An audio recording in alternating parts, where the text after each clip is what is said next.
ಖಾಲಿ ಬಂದೂಕಿಗೆ ಸೈತಾನನೇ ಎದುರೋದಿಲ್ಲ. ಬಂದೂಕ್ ಒಳಗಡೆ ಗುಂಡಿದ್ರೇ ಅವನು ಎದುರೋದು. ಸೊ ವರ್ಡ್ ಅನ್ನೋದು ಬಂದೂಕಲ್ಲಿ ಗುಂಡಿದ್ದಂಗೆ. ಸೊ ಸೈತಾನನ ಯಾರಿಗೆ ಎದುರೋದು ಅಂದರೆ ಗುಂಡಿರೋ ಬಂದೂಕಿಗೆ. ಅದಕ್ಕೆ ನಾನು ಹೇಳ್ತೀನಿ, ಸೈತಾನನಿಗೆ ಭಯ ನಿನ್ನ ಅನ್ಯ ಭಾಷೆ ಅಲ್ಲ, ಸೈತಾನನಿಗೆ ಭಯ ನಿನ್ನ ಪ್ರಾರ್ಥನೆ ಅಲ್ಲ, ಸೈತಾನನಿಗೆ ಭಯ ವಾಕ್ಯ ಮಾತ್ರನೇ. ನೋಡಿ, ವೈ ಈ ಕಮ್ಸ್ ಇಮಿಡಿಯೇಟ್ಲಿ. ನೋಡಿ, ಯಾಕೆ ಇಮಿಡಿಯೇಟಾಗಿ ಬರ್ತಾನಂತೆ? ಯಾಕೆ ನೀನು ಪ್ರಾರ್ಥನೆ ಮಾಡ್ಬೇಕಾದ್ರೆ ಇಮಿಡಿಯೇಟಿಗೆ ಬರಲ್ಲ? ಆಡ್ಬೇಕಾದ್ರೆ ಯಾಕೆ ಇಮಿಡಿಯೇಟಿಗೆ ಬರಲ್ಲ? ವಾಕ್ಯ ಕೇಳಿದ ತಕ್ಷಣವೇ ಇಮಿಡಿಯೇಟಾಗಿ ಬರೋದು. ಯಾಕಂದರೆ there is power in the word of God. Life ಅನ್ನೋದು ಬಂದ್ಬಿಟ್ಟು life will not give what we desire. ನಾವು ಇಷ್ಟಪಡೋದೆಲ್ಲ ಜೀವನ ನಮ್ಗೆ ಕೊಡೋದಿಲ್ಲ, ನಾವು ಬಲವಂತವಾಗಿ ತೊಗೊಬೇಕು. ನನ್ನ ಜೀವನ ಹಿಂಗೆ ಇರಬೇಕು ಅಂತ ನಾವೇ ಶೇಪ್ ಮಾಡಬೇಕು. ನಾನು ಹಿಂಗೆ ಬಾಳಬೇಕು ಅನ್ನೋದನ್ನು ನಾವೇ ಶೇಪ್ ಮಾಡಬೇಕು. ಐ ಮೀನ್ ನನ್ನ ಲೈಫ್ ಹಿಂಗೆ ಇರಬೇಕು ಅಂದ್ಬಿಟ್ಟು ನಾವೇ ತೀರ್ಮಾನ ಮಾಡಬೇಕು. ಇವತ್ತು ನಿನ್ನ ತೀರ್ಮಾನದಲ್ಲೇ ನಿನ್ನ ಜೀವನ ಇರೋದು. ನಾನು ವಾಕ್ಯನ ಕೇಳಬೇಕು, ದೇವರಿಗೆ ನಾನು ಕಮಿಟ್ ಮಾಡಬೇಕು. ದೇವರೇ ನಿನ್ನ ಚಿತ್ತದ ಪ್ರಕಾರ ನಾನು ನಡ್ಸಪ್ಪ. ನೋಡಿ, ಇವತ್ತು ದೇವರು ಇಷ್ಟಪಟ್ಟಿದ್ದ ಥರ ನಮ್ಮ ಲೈಫ್ ಇಲ್ಲ ಆ್ಯಕ್ಚುಲಿ. ಎಲ್ಲರಿಗೂ ಇಮ್ಯಾನ್ಯುವಲ್ ಗೊತ್ತು, ಆದರೆ ಮ್ಯಾನ್ಯುವಲ್ ಏನು ಗೊತ್ತಾ? ಎಲ್ಲಿ ವರ್ಕ್ ಆಗ್ತಾಯಿಲ್ಲ, ಯಾಕೆ ಕಾಸು ಬರ್ತಾಯಿಲ್ಲ, ಏನಕ್ಕೆ ಜೀವನ ಹಿಂಗೈತೆ, ಯಾಕೆ ಎಲ್ಲ ಉಲ್ಟಾ ಪಲ್ಟಾ ಆಗ್ತೈತೆ, ಯಾಕೆ ಎಲ್ಲ ತಡೆ ಆಗ್ತಾಯಿದೆ? ತಗೋ ಬೈಬಲು. ಯಾಕೆ ಗೊತ್ತಾ? ನಿನ್ನ ಚರಿತ್ರೆ, ನಿನ್ನ ಲೈಫು ಹೇಗಿರಬೇಕು, ಹೆಂಗಿರಬೇಕು ಅನ್ನೋದನ್ನೆಲ್ಲ ಡಿಸೈನ್ ಮಾಡಿ ದೇವರು ಅದರೊಳಗಡೆ ಇಟ್ಟಿದ್ದಾರೆ. ದೇವರ ಆತ್ಮನು ತಾನೇ ನಮ್ಮೊಂದಿಗೆ ಮಾತನಾಡುವಂತೆ ನಾವೆಲ್ಲರೂ ಹಾಗೆ ಕಣ್ಣುಗಳನ್ನು ಮುಚ್ಚಿ ದೇವರ ಹತ್ರ ಕೇಳೋಣವಾ? Lord, speak to me. ನನ್ನೊಂದಿಗೆ ನೀನು ಮಾತನಾಡು ರಾಜ, ನನ್ನೊಂದಿಗೆ ನೀನು ಮಾತನಾಡಪ್ಪ. ಪವಿತ್ರಾತ್ಮನೇ, ನೀನು ಮಾತನಾಡು, ನೀನು ನಮ್ಮೊಂದಿಗೆ ಮಾತನಾಡಪ್ಪ.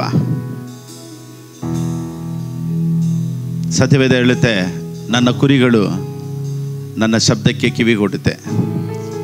ಸೊ ಕುರಿಗಳು ಶಬ್ದಕ್ಕೆ ಕಿವಿ ಕೊಡುತ್ತೆ ಅಂದರೆ ದೇವರು ಮಾತಾಡ್ತಾರೆ ಅಂತ ಅರ್ಥ. ಸೊ ನಾವು ಆರಾಧನೆ ಮಾಡುವಂಥ ದೇವರು, ಮಾತನಾಡುವಂಥ ದೇವರು. ಈ ಸಮಯದಲ್ಲಿ ನೀನು ನಮ್ಮೊಂದಿಗೆ ಮಾತನಾಡು ರಾಜ, ಮಾತನಾಡಪ್ಪ.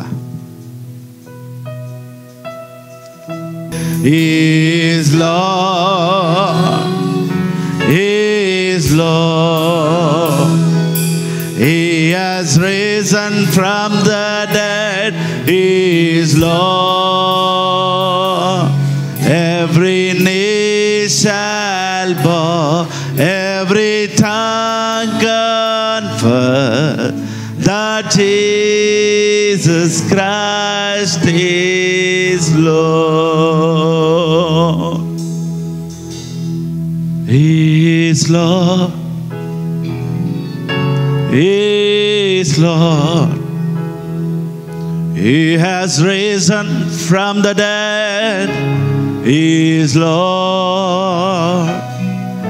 Every knee shall bow, every tongue confess that Jesus Christ is Lord. The word of God can turn frustration into celebration. ಆಮೇಲೆ ಎಲ್ಲ ಪರಿಸ್ಥಿತಿಗಳನ್ನು ಬದಲಾಯಿಸೋದಕ್ಕೆ ದೇವರ ವಾಕ್ಯ ಇರೋದು. ಆಮೇಲೆ ಈಗ ಒಂದು ದೋಣಿಯಲ್ಲಿ ಹೋಗ್ಬೇಕಾದ್ರೆ ಲೈಫ್ ಜಾಕೆಟ್ ಕೊಡ್ತಾರೆ. ಏನಕ್ಕೆ ಅಂದರೆ ಅದು ಬೋಟಲ್ಲಿ ಇರೋದಕ್ಕಾಗಿ ಅಲ್ಲ, ಅಲ್ಲಿ ಹಾಕ್ಕೊಳ್ಳಿದ್ರೆ ಏನು ಪ್ರಯೋಜನ ಇಲ್ಲ. ಯಾವಾಗ ಅಪಾಯ ಬಂದು ಒಂದು ವೇಳೆ ನೀರಲ್ಲಿ ಬಿದ್ದೋಗ್ಬಿಡ್ತಾರೋ ಆಗ ಅದು ಕಾಪಾಡುತ್ತೆ. ಸೊ ವಾಕ್ಯ ಅನ್ನೋದು ಒಂದು ಲೈಫ್ ಜಾಕೆಟ್ ಇದ್ದಂಗೆ.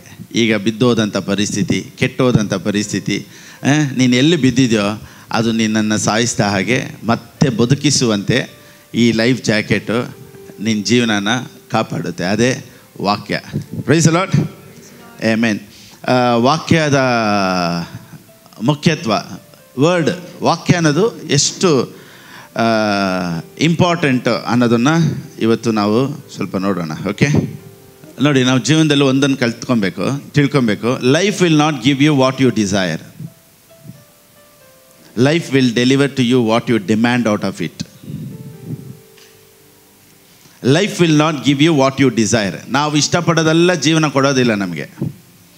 ಎಷ್ಟೋ ಆಸೆಗಳಿರುತ್ತೆ ಜೀವನದಲ್ಲಿ, ಹಿಂಗಿರಬೇಕು ಹಂಗಿರಬೇಕು ಅಂತ. ಆದರೆ ನಮ್ಮ ಆಸೆ ಎಲ್ಲ ಯಾವುದು ನೆರವೇರಲ್ಲ.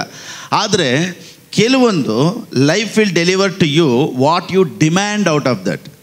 ಜೀವನದಲ್ಲಿ ಏನಾದರೂ ಒಂದು ಬೇಕು ಅಂದರೆ ನಾವು ಅದನ್ನು ಡಿಮ್ಯಾಂಡ್ ಮಾಡಿ ತೊಗೊಬೇಕೇ ಹೊರತು ತಾನಾಗೇ ಬರುತ್ತೆ ಅಂತ ಎದುರು ನೋಡಿದ್ರೆ ನಮ್ಮ ಜೀವನಕ್ಕೆ ಬೇಕಾದದ್ದು ನಮ್ಮ ಜೀವನದಲ್ಲಿ ಸಿಗೋದಿಲ್ಲ.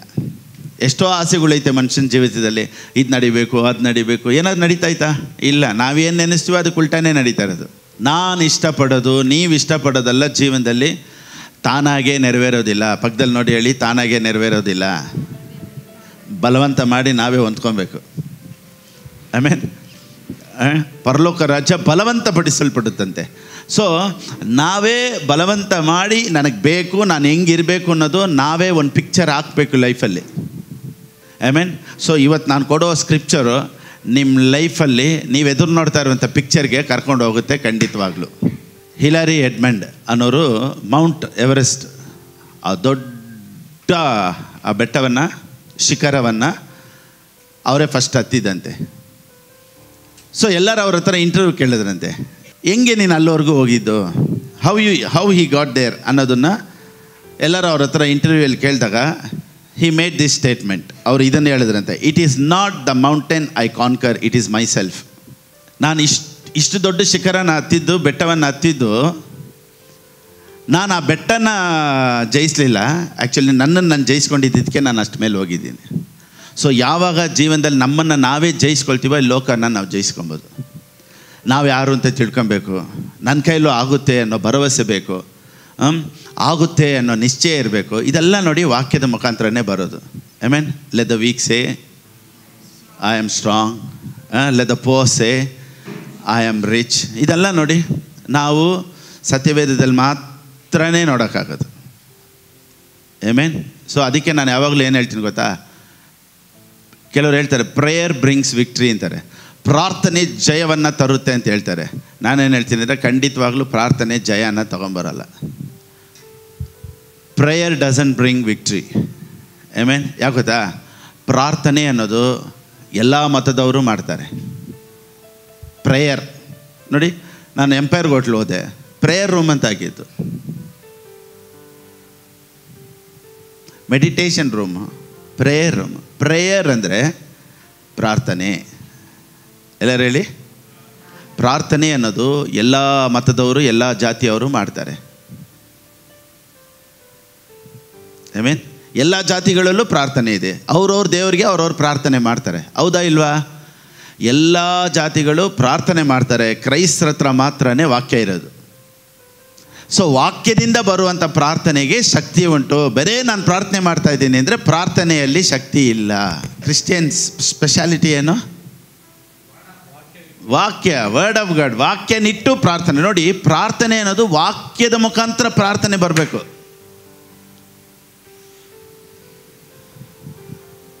ದೇವ್ರೇನು ಹೇಳಿದ್ರು? Ask it will be given to you. ಕೇಳಿರಿ ಕೊಡಲ್ಪಡುವುದು. ಇವತ್ತು ಪ್ರಾರ್ಥನೆ ಕೇಳಿರಿ ಇಲ್ಲ, ಹೇಳಿರಿ. ನಮ್ಮ ಪ್ರಾರ್ಥನೆ ಹೆಂಗಿದೆ? ಹೇಳಿರಿ. ಏನು? ದೇವರೇ ಬಾಡಿಗೆ ಕಟ್ಟಿಲ್ಲ, ದೇವರೇ ಸ್ಕೂಲ್ ಫೀಸ್ ಕಟ್ಟಬೇಕು, ದೇವರೇ ಕರೆಂಟ್ ಇಲ್ಲ, ದೇವರೇ ನಿನ್ನನ್ನು ಹೇಳಕ್ಕೆ ಕೇಳಿದ್ರ. ಸೊ ಪ್ರಾರ್ಥನೆ ಅನ್ನೋದು ಹೇಳೋದಲ್ಲ, ಪ್ರಾರ್ಥನೆ ಅನ್ನೋದು ಕೇಳೋದು. ಅರ್ಥ ಆಯ್ತಲ್ಲ? ಸೊ ನಾವು ಕೇಳಬೇಕು ಅಂದರೆ ಫಸ್ಟು ಕೇಳಬೇಕು. ಆಮೇಲೆ ಇವತ್ತು ಜನ ಕೇಳಲ್ಲ, ಅದಕ್ಕೇನೆ ಬಾಯಿಗೆ ಬಂದಿದ್ದೆಲ್ಲ ಹೇಳ್ತಾರೆ, ಅದನ್ನು ಪ್ರಾರ್ಥನೆ ಅಂತ ಹೇಳ್ತಾರೆ. ಅದು ಪ್ರಾರ್ಥನೆ ಅಲ್ಲಪ್ಪ. ನಿನ್ನ ಮನಸ್ಸಲ್ಲಿರೋ ಬೇಜಾರನ್ನೆಲ್ಲ ನೀನು ಹೊರ್ಗೆ ಹಾಕಿದ್ಯಾ ಅಷ್ಟೇ. ಏನು, ಯಾರೋ ಒಬ್ರು ಮುಂದೆ ಇದ್ದಾರೆ ಅಂತ ತಿಳ್ಕೊಂಡು ಎಲ್ಲ ಮನಸ್ಸಲ್ಲಿರೋದೆಲ್ಲ ಹೇಳಿದೆ. ದೇವ್ರ ವಾಕ್ಯ ಏನು ಹೇಳುತ್ತೆ ಅಂದರೆ, ಬೆಟ್ಟದ ಬಗ್ಗೆ ಮಾತಾಡಬೇಡಪ್ಪ, ಬೆಟ್ಟನ ನೋಡಿ ಮಾತಾಡು. ಇವತ್ತು ನಾವೇನು ಹೇಳ್ತೀವಿ ಗೊತ್ತಾ? ದೇವರೇ ಎಷ್ಟು ದೊಡ್ಡ ಬೆಟ್ಟ. ದೇವ್ರೇನು ಹೇಳಿದ್ರು? ಅದು ಬೆಟ್ಟ ಹತ್ರ ಮಾತಾಡು. ಬೆಟ್ಟ ನೀನು ನೀನು ಬೆಟ್ಟ ಹತ್ರ ಮಾತಾಡು, ನನ್ನ ಹತ್ರ ನೀನು ಹೆಂಗೆ ಬಾ, ಮಗನಾಗಿ ಬಾ. Just enjoy the presence of God. ನೋಡಿ, ಎಲ್ಲರಿಗೂ ಬಂದ್ಬಿಟ್ಟು ಜೀವನದಲ್ಲಿ ಚೆನ್ನಾಗಿರಬೇಕು ಅನ್ನೋದು ಹೆಂಗೆ ಅಂದರೆ ಅದು ಬೇಕು, ಇದು ಬೇಕು, ಇದು ಬೇಕು, ಅದು ಬೇಕು. ದೇವ್ರೇನು ಹೇಳಿದ್ರು? ರಾಜ್ಯನ ಹುಡ್ಕಪ್ಪ, ನೀನು ಏನೇನೆಲ್ಲ ಬೇಕು ಅಂದ ಅವುಗಳೆಲ್ಲ ನನ್ನನ್ನು ಹುಡ್ಕೋದ್ರಲ್ಲೇ ಇಟ್ಟುಬಿಟ್ಟಿದ್ದೀನಿ.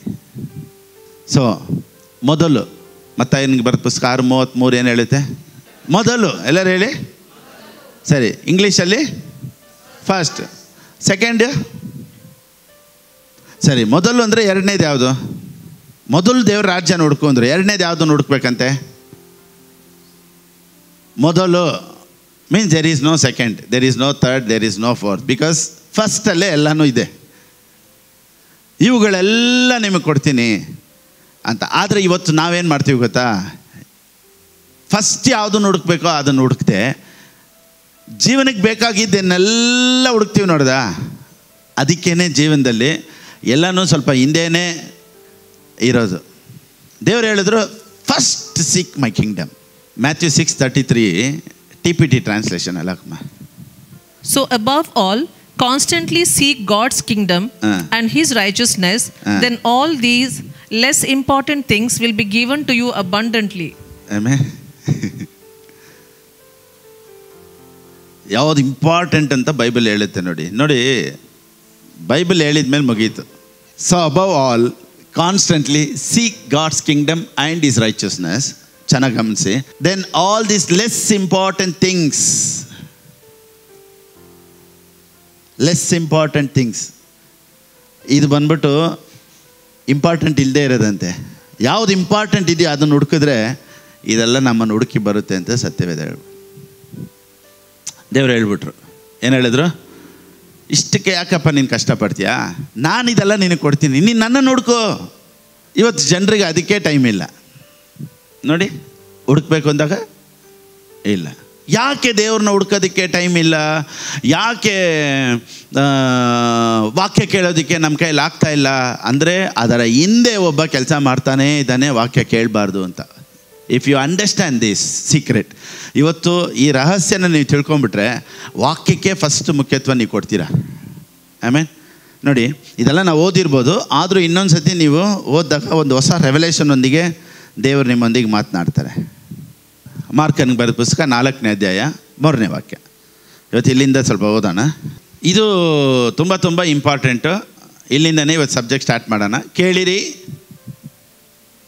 ಬಿತ್ತುವವನು ಬಿತ್ತುವುದಕ್ಕೆ ಹೊರಟನು. Sowing and reaping. Behold a sower went out to sow. ಇವತ್ತು ವಾಕ್ಯ ಎಲ್ಲನ್ನ ಚೇಂಜ್ ಮಾಡುತ್ತೆ. ಎಲ್ಲರೂ ಹೇಳಿ. Every problem has an expiry date. Every problem has an expiry date. ನಿಮ್ಮ ಪ್ರಾಬ್ಲಮ್ ಎಲ್ಲ ಎಕ್ಸ್ಪೈರ್ ಆಗ್ತೈತೆ. ಸ್ತೋತ್ರ ಹೇಳಿ. Praise the Lord. ಎಲ್ಲ ಪ್ರಾಬ್ಲಮ್ಗೂ ಎಕ್ಸ್ಪೈರಿ ಡೇಟ್ ಇದೆ. ಎಲ್ಲ ಕಾಯಿಲೆಗಳಿಗೂ ಎಕ್ಸ್ಪೈರಿ ಡೇಟ್ ಇದೆ. ಆಮೇಲೆ ನಿಮ್ಮ ಕಾಯಿಲೆ, ನಿಮ್ಮ ತೊಂದರೆ, ನಿಮ್ಮ ಹೋರಾಟ, ನಿಮ್ಮ ಸಾಲ ಎಲ್ಲದಕ್ಕೂ ಎಕ್ಸ್ಪೈರಿ ಡೇಟ್ ಇದೆ. ಅದಕ್ಕೆ ಅದು ವ್ಯಾಲ್ಯೂವೇ ಇಲ್ಲದೆ ಇರೋ ಥರ ಹೋಗ್ಬಿಡುತ್ತೆ ವಾಕ್ಯ ಬಂದಾಗ. ಆಮೇಲೆ ಇವತ್ತಂಥ ಒಂದು ಶಕ್ತಿಯುಕ್ತವಾದಂಥ ವಾಕ್ಯನ ಇವತ್ತು ನಿಮ್ಮೊಂದಿಗೆ ನಾನು ತರ್ತೀನಿ. ಆ ವಾಕ್ಯ ಕೆಲಸ ಮಾಡುತ್ತೆ. ಈ ವಾಕ್ಯದ ಮುಖ್ಯತ್ವ ಏನು ಅನ್ನೋದೇ ಈ ಮಾರ್ಕನಿಗೆ ಬರೆದ ಪುಸ್ತಕ 4ನೇ ಅಧ್ಯಾಯದಲ್ಲಿ ಬರೆಯಲ್ಪಟ್ಟಿದೆ ನೋಡಿ. A sower went out to so.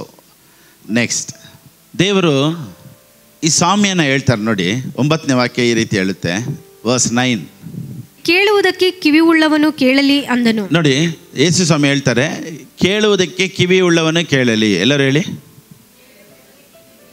ಯಾರು ಕಿವಿ ಇಲ್ಲ? ಐತೆ. ಸೊ ಇದು ಎಲ್ಲರಿಗೂ ಅಲ್ಲ. ಆಮೇಲೆ ಇದರಿಂದ ನಮಗೇನು ಗೊತ್ತಾಗುತ್ತೆ ಅಂದರೆ, this is not for every one. ಹಿಂಗೆ ಹೇಳಿದ ತಕ್ಷಣ ಡಿಸೈಪಲ್ಸ್ಗೆ ಆಶ್ಚರ್ಯ ಆಗ್ಬಿಡ್ತು. ಏನಪ್ಪ ಹಿಂಗೆ ಹೇಳ್ಬಿಟ್ರು ಅಂತ ಹೇಳಿ 10ನೇ ವಾಕ್ಯ, ನೆಕ್ಸ್ಟ್ ವಾಕ್ಯದಲ್ಲಿ ನೋಡಿ ಇವರು ಏನು ಮಾಡ್ತಾರೆ. ಯೇಸು ಸ್ವಾಮಿ ಹೇಳಿದ್ದು ಒಂದು ಸ್ವಲ್ಪ ಡೌಟ್ ಆಗೋಯ್ತು, ಏನಪ್ಪ ಇವ್ರು ಹಿಂಗೆ ಹೇಳ್ಬಿಟ್ರಲ್ಲ ಅಂತ. 10ನೇ ವಾಕ್ಯದಲ್ಲಿ, ಆತನು ಒಬ್ಬನೇ ಇದ್ದಾಗ ಆತನ ಹತ್ತಿರ ಇದ್ದವರು 12 ಮಂದಿ ಶಿಷ್ಯರ ಕೂಡ ಆ ಸಾಮ್ಯಗಳ ವಿಷಯದಲ್ಲಿ ಆತನನ್ನು ಕೇಳಿದರು. ನೋಡಿ, 12 ಜನಕ್ಕೂ ಡೌಟ್ ಬಂದ್ಬಿಡ್ತು. ಇವಾಗ ಈ 12 ಜನಕ್ಕೂ ಅರ್ಥ ಆಗಿಲ್ಲ. ಎಲ್ಲರೂ ಹೇಳಿ. ಯಾರಿಗೆ ಅರ್ಥ ಆಗಿಲ್ಲ? ಡಿಸೈಪಲ್ಗೇ ಅರ್ಥ ಆಗಿಲ್ಲ. ಅದು ಯೇಸು ಸ್ವಾಮಿ ಹೇಳಿದ ಸಾಮ್ಯ ಡಿಸೈಪಲ್ಸ್ಗೆ ಅರ್ಥ ಆಗಿಲ್ಲ. ಸೊ ಯೇಸು ಸ್ವಾಮಿ ಮತ್ತೆ ಅವ್ರಿಗೆ ಟೀಚ್ ಮಾಡ್ತಾರೆ. ಅದನ್ನೇ ಹೇಳೋದು ಡಿಸೈಪಲ್ಶಿಪ್ ಅಂತ. ಸೊ ಇವತ್ತು ಡಿಸೈಪಲ್ಶಿಪ್ ಟೀಚಿಂಗ್.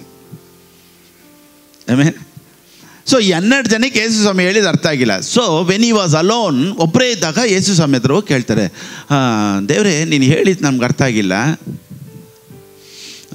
ಈ ಸಾಮ್ಯಗಳ ವಿಷಯದಲ್ಲಿ ಆತನನ್ನು ಕೇಳಿದರು.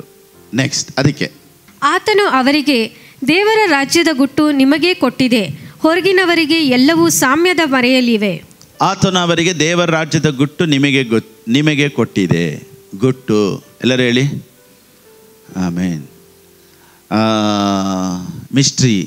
Bible is not history, it is a mystery. Bible history ಅಲ್ಲ. ಎಲ್ಲರೂ ಹೇಳಿ, ಬೈಬಲು ಹಿಸ್ಟ್ರಿ ಅಲ್ಲ, ಮಿಸ್ಟ್ರಿ.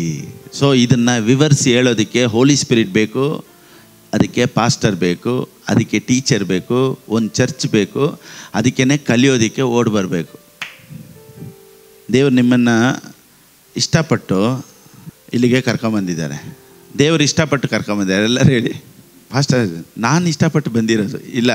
ನಿಮಗೆ ಒಂದು ಸತ್ಯ ಹೇಳ್ತೀನಿ. ಯೆರೆಮೀಯನಿಗೆ ಬರೆದ ಪುಸ್ತಕ 3:15, ಜೆರೆಮಿಯ chapter 3 verse 15. And I will give you pastors according to mine heart. ಅಷ್ಟೇ. ಇದಲ್ಲದೆ ನನ್ನ ಮನಸ್ಸು ಒಪ್ಪುವ ಪಾಲಕರನ್ನು ನಿಮಗೆ ಮನಸ್ಸು ಒಪ್ಪುವ ಪಾಲಕರನ್ನು, ಬೋಧಕರನ್ನು ನಾನು ನಿಮಗೆ ಕೊಡ್ತೀನಿ. ನೀವು ಆಯ್ಕೆ ಮಾಡೋದಲ್ವಂತೆ, ದೇವರೇ ಇಷ್ಟಪಟ್ಟು ಕೊಡೋದಂತೆ. ನಿಮ್ಮ ಮೇಲೆ ಇಟ್ಟಿರೋ ಪ್ರೀತಿಗೆ ದೇವರೇ ಪಾಲಕರನ್ನು ಕೊಡ್ತಾರಂತೆ. ನೋಡಿ, ಪಾಲಕರು ಅಂತ ಐತೆ ಕಿಂಗ್ ಜೇಮ್ಸ್ ವರ್ಷನಲ್ಲಿ, I will give you pastors according to mine heart. ನಿಮ್ಮ ಹಾರ್ಟಿಗೆ ತಕ್ಕನಂಗಿಲ್ಲ, ನಾನು ದೇವರು ಇಷ್ಟಪಟ್ಟು ಇಲ್ಲಿ ನಿಲ್ಸಿರೋದು ನನ್ನನ್ನು. ನಿಮ್ಮನ್ನು ನನ್ನ ಮುಂದೆ ಇರಬೇಕು ಅಂತ ದೇವ್ರು ತೀರ್ಮಾನ ಮಾಡಿ ಕರ್ಕೊಂಬಂದಿರೋದು. ಇದು ನನ್ನ ತೀರ್ಮಾನ ಅಲ್ಲ, ನಿಮ್ಮ ತೀರ್ಮಾನ ಅಲ್ಲ. Amen. And I will give you pastors according to mine heart which shall feed you with knowledge and understanding. They will feed you with knowledge, ಬುದ್ಧಿ, ಜ್ಞಾನ, ವಿವೇಕಗಳಿಂದ ಪೋಷಿಸುವರು, ಭಯ ಇಕ್ಸೋರಲ್ಲ. ಎಲ್ಲರೂ ಹೇಳಿ, ದೇವರೊಬ್ಬರನ್ನ ಕೊಟ್ಟರೆ ಅವರು ನಿಮಗೆ ಜ್ಞಾನ ಬರೋ ಥರ ಬೋಧಿಸ್ತಾರೆ, ಭಯ ಬರೋ ಥರ ಪ್ರಸಂಗ ಮಾಡಲ್ಲ. ಇದೆಲ್ಲ ಪ್ರಸಂಗ. ಯಾಕೆ ಹಿಂಗೆ ಕಿರ್ಸ್ತಾ ಇದ್ದೀರಾ? ಹಾಲೆಲೂಯಾ. ಇದೆಲ್ಲ ಅಲ್ಲ ಪ್ರಸಂಗ. ನಿಮಗೆ ಜ್ಞಾನ ಬರಬೇಕು, ಅದಕ್ಕೆ ಅಲ್ಲಿ ನೋಡ್ತಾ ಇರ್ಬೇಕು. ಇಲ್ಲೇ ಈ ಕಡೆ ತಿರುಗಿ ನೋಡಿ, ನಿಮಗೆ ಈ ಕಡೆ ತಿರುಗಿಸ್ಬೇಕು, ಹೋಮ್ವರ್ಕ್ ಕೊಡಬೇಕು, ನಾಳೆ ಬೆಳಿಗ್ಗೆ ಎಷ್ಟು ಗಂಟೆಗೆ ಎದ್ದೇಳಬೇಕು, ಆಮೇಲೆ ಒಂದು ದಿನಕ್ಕೆ ಎಷ್ಟು ವಾಕ್ಯ ಓದಬೇಕು, ಇದೆಲ್ಲ ಕಲಿಸ್ಕೊಟ್ಟು ನಿಮ್ಮನ್ನು ಬೆಳೆಸ್ತಾ ಇದ್ದೀನಿ. ಆಮೇನ್. ಯಾಕೆ ಇಷ್ಟಾಣೆ ಬರ ನನಗೆ? ಯಾಕೆಂದರೆ I will give you pastors according to mine heart. ಯಾಕಂದರೆ ದೇವ್ರು ನೇಮಿಸ್ಬಿಟ್ರೆ, ಅದನ್ನು ದೇವರು ಇಟ್ಬಿಟ್ರದು. ಸೊ ಆ ಪ್ಯಾಷನು, ಆಮೇಲೆ ಹೇಳ್ಕೊಡ್ಬೇಕು, ಕಲಿಸ್ಬೇಕು ಅನ್ನೋ ಆಸೆನ ಪವಿತ್ರಾತ್ಮನೇ ನನ್ನ ಒಳಗಡೆ ಇಟ್ಟುಬಿಟ್ಟಿದ್ದಾರೆ.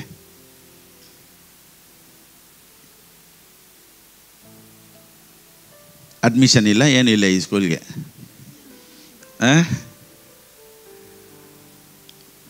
LKG ಸ್ಕೂಲ್ಗೆ ಎಷ್ಟು ಅಡ್ಮಿಷನ್ ಗೊತ್ತಾ ಇವಾಗ? LKGಗೆ ಎಷ್ಟು ಅಡ್ಮಿಷನ್ ಗೊತ್ತಾ? 1 lakh. ನಾನು ವರ್ಷಕ್ಕೆ 1 lakh ಕೊಟ್ಟಿದ್ದೆ ಅಂತಾರೆ. ಹೇಗೆ 1 lakh? ಏನು ಫಿಲಿಪ್ ಅಷ್ಟು ಏನು 1 lakh ಅಂತ? ನಿಮ್ಮ ಮಗನ LKGಗೆ ಎತ್ಕೊಂಡು ಹೋಗಿ ಇಂಟರ್ನ್ಯಾಷನಲ್ ಸ್ಕೂಲಲ್ಲಿ ಬಿಟ್ಟು ನೋಡಿ, LKGಗೆ 1 lakh ಇವಾಗ. ಅದೇ ನಾನು 1 lakh 1 year ತೊಗೊಂಡು ಕೊಡಿ ಅಂದ್ರೂ ಟೀಚಿಂಗೇ ಸರಿ ಇಲ್ವಲ್ಲ ಇವ್ರದ್ದು.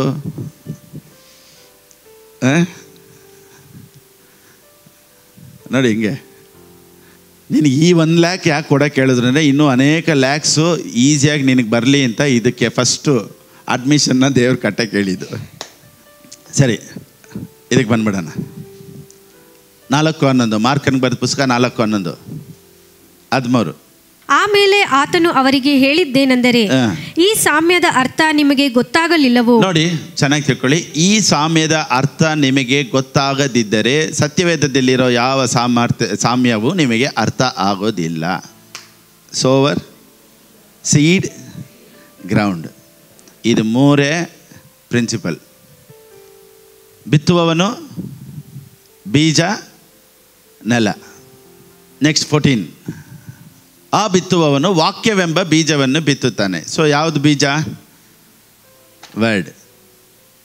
ಈಗ ನಾನು ಬಿತ್ತುವವನು, ವರ್ಡನ್ನ ಏನು ಮಾಡ್ತಾಯಿದ್ದೀನಿ? ಬಿತ್ತುತ್ತಾ ಇದ್ದೀನಿ. ಇವತ್ತು ನಾನು ಬಿತ್ತುವಂಥ ಈ ಬೀಜ ನಿಮಗೆ 100ರಷ್ಟು ಫಲ ಕೊಡಬೇಕು. ಯಾಕೆ ಕೊಡ್ತಾ ಇಲ್ಲ ಅನ್ನೋದನ್ನು ಇವತ್ತು ತಿಳ್ಕೊಳ್ಳೋಣ. ಇನ್ನೊಂದು ಚೆನ್ನಾಗಿ ತಿಳ್ಕೊಳ್ಳಿ, word has the power to germinate. ನೋಡಿ, ಒಂದು ಬೀಜ ಹಾಕಿದ್ರೆ ಅದು ಮೊಳಕೆ ಬಿಡುತ್ತೆ. ಒಂದು ಬೀಜ ಹಾಕಿದ ತಕ್ಷಣ ಅದು ಉತ್ಪತ್ತಿ ಮಾಡುತ್ತೆ. ಎಲ್ಲರೂ ಹೇಳಿ, ಉತ್ಪತ್ತಿ ಮಾಡುತ್ತೆ. ಚಿಗುರು ಅನ್ಬೋದು, ಅಥವಾ ಮೊಳಕೆ ಹೊಡೆಯುತ್ತೆ ಅಂತ ಹೇಳ್ಬೋದು.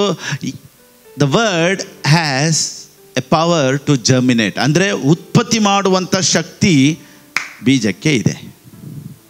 So word is the seed. ಇವತ್ತು ನಾನು ಮಾತಾಡ್ತಾ ಇರೋ ಈ ವಾಕ್ಯ ನಿಮ್ಮ ಜೀವನದಲ್ಲಿ ಅನೇಕ ಕಾರ್ಯಗಳನ್ನು ಉತ್ಪತ್ತಿ ಮಾಡುತ್ತೆ. Thank you Holy Spirit. Example, ಇವತ್ತು ನೀವೆಲ್ಲ ಇಲ್ಲಿ ಕುಂತಿರೋರು, ನಾನು ನೀವು ಎಲ್ಲನೂ ಸೀಡಿಂದ ಬಂದವರೇ. ಈ ಲೋಕದಲ್ಲಿರೋ ಅಷ್ಟು ಜನನು ಸೀಡಿಂದ ಬಂದಿದ್ದೆ. ದೇವರು ಸೃಷ್ಟಿ ಮಾಡಬೇಕಾದ್ರೇ ಎಲ್ಲರೊಳಗಡೆನೂ ಸೀಡಿಟ್ಟು, ಎಲ್ಲದರಲ್ಲೂ ಸೀಡಿಟ್ಟು. ನೋಡಿ, ಒಂದು ಮರನ ದೇವರು ಹೇಗೆ ಸೃಷ್ಟಿ ಮಾಡಿದ್ರು ಅಂದರೆ, ಆ ಮರ ಬಂದ್ಬಿಟ್ಟು ಹಣ್ಣು ಕೊಡುತ್ತಲ್ವಾ, ಆ ಹಣ್ಣೊಳಗಡೆನೇ ಬೀಜ ಇಟ್ಬಿಟ್ರು. ಯಾಕೆ ಗೊತ್ತಾ? ಇವಾಗ ಆ ಮರ ಒಣಗೋಯ್ತಪ್ಪ, ಬಿದ್ದೋಯ್ತು ಅಂದರೆ ಇನ್ನೊಂದು ಮರನ ಇನ್ನೊಂದು ಸತಿ ದೇವರು ಸೃಷ್ಟಿ ಮಾಡೋದಿಲ್ಲ, ಮಾಡೋಕ್ಕಾಗಲ್ಲ ಅಂತಲ್ಲ, ಮಾಡಲ್ಲ. ಒಂದೇ ಸತಿನೇ ಮಾಡಿದೆ. ಯಾಕೆ ಗೊತ್ತಾ? ಎಲ್ಲ ಮತ್ತೆ ಮತ್ತೆ ಉತ್ಪತ್ತಿ ಆಗೋದಕ್ಕೆ, ಮತ್ತೆ ಮತ್ತೆ ಸೃಷ್ಟಿ ಆಗೋದಕ್ಕೆ ದೇವರು ಅದರಲ್ಲೇ ಇಟ್ಬಿಟ್ರು. ಎಲ್ಲನೂ ಆದಾಮನ್ನು ಇಟ್ಟರು, ಅವನೊಳಗಡೆನೇ ಬೀಜವನ್ನು ಇಟ್ಬಿಟ್ರು. ನೋಹದಿಂದ ಮತ್ತೆ ಸಂತತಿ ಬಂತು, ಅವನೊಳಗಡೆನೇ ದೇವರು ಎಲ್ಲನ ಸೀಡನ್ನು ಇಟ್ಬಿಟ್ರು. ಸೊ ಈ ಸೀಡನ್ನ, ಉತ್ಪತ್ತಿ ಮಾಡುವಂಥ ಸೀಡನ್ನು ಯಾರೂ ಉತ್ಪತ್ತಿ ಮಾಡೋಕ್ಕಾಗಲ್ಲ. ಫಸ್ಟ್ ಅದನ್ನು ತಿಳ್ಕೊಳ್ಳಿ. ಎಲ್ಲರೂ ಹೇಳಿ, ಯಾವ ಮನುಷ್ಯನೂ ಇದುವರೆಗೂ ಟೆಕ್ನಾಲಜಿ, ಸೈನ್ಸ್ ಎಷ್ಟು ಮುಂದೆ ಬಂದರು, ಎಷ್ಟು ಫಾರ್ವರ್ಡಲ್ಲಿ ಬಂದರು, ಸೀಡನ್ನು ಉತ್ಪತ್ತಿ ಮಾಡೋಕ್ಕಾಗೋದಿಲ್ಲ. ಸೀಡಿಂದ ಉತ್ಪತ್ತಿ ಮಾಡ್ತಾರೆ. ಟೆಸ್ಟ್ ಟ್ಯೂಬ್ ಬೇಬಿ ಅಂತಾರೆ, ಸೆರಗೆಸಿ ಅಂತಾರೆ, ಸೆರೋಗೇಟ್ ಅಂತಾರೆ. ಸೆರೋಗೇಟ್ ಅಂದರೆ ಏನು ಗೊತ್ತಾ? ಸೀಡನ್ನು ಎರಡು ಏನು ಮಾಡ್ತಾರೆ, ಮಿಕ್ಸ್ ಮಾಡಿ ಅವ್ರೇನು ಮಾಡ್ತಾರೆ, ಗರ್ಭದಲ್ಲಿ ಇಟ್ಟು ಮಗುನ ಟ್ವಿನ್ಸ್ ಬೇಕಂದ್ರು ಟ್ವಿನ್ಸ್ ಇಡ್ತಾರೆ. ಸೆರೋಗೇಸಿ ಅಂದರೆ, ಸೆರೋಗೇಟ್ ಅಂದರೆ ಅದೇ. ಈ ಬೀಜನ ಏನು ಮಾಡ್ತಾರೆ ಅವರು, ಮಿಕ್ಸ್ ಮಾಡಿ ಟ್ವಿನ್ಸ್ ಬೇಕಾದರೆ, ಸಿಂಗಲ್ ಬೇಕಾದರೆ, ಗಂಡು ಮಗು ಬೇಕಾ ಹೆಣ್ಮಗು ಬೇಕಾ ಅಂದ್ಬಿಟ್ಟು ಗರ್ಭದಲ್ಲಿ ಇಡುವಷ್ಟು ಸೈನ್ಸು ಇಷ್ಟು ಫಾರ್ವರ್ಡಲ್ಲಿ ಇವತ್ತಿದೆ. ಎಷ್ಟು ಬೆಳವಣಿಗೆ ನೋಡಿ ಸೈನ್ಸಲ್ಲಿ. ಡಾಕ್ಟರ್ಸ್ಗಳೆಲ್ಲ ಇಷ್ಟು ಕಂಡುಹಿಡಿದಿದ್ದಾರೆ ಅಂದರೆ ಗರ್ಭದಲ್ಲಿ ಅವರೇ ಇಟ್ಟುಬಿಡ್ತಾರೆ. ಇಟ್ಟರೆ ಅದು ಅಲ್ಲೇ ಮತ್ತೆ ಬೆಳೆದು 9 ತಿಂಗಳಾಗಿದ ಮೇಲೆ ಮತ್ತೆ ಅವರು ಮಗುವನ್ನು ಹೆರೋಷ್ಟು ಗರ್ಭದಲ್ಲಿ ತಾನಾಗೇ ಸೈನ್ಸ್ ಮುಖಾಂತರ ಅವ್ರ ಗರ್ಭದಲ್ಲಿ ಇಡೋಷ್ಟು ಇವತ್ತು ಸೈನ್ಸ್ ಬೆಳೆದಿದೆ. ಸೊ ಬೀಜನ ಎತ್ತಿ, ಸೀಡನ್ನು ಎತ್ತಿ ಅವ್ರು ಮಿಕ್ಸ್ ಮಾಡಿ ಇಡಬೇಕೇ ಹೊರತು ಸೀಡನ್ನು ಇದುವರೆಗೂ ಕಂಡುಹಿಡಿಯುವಂಥದ್ದು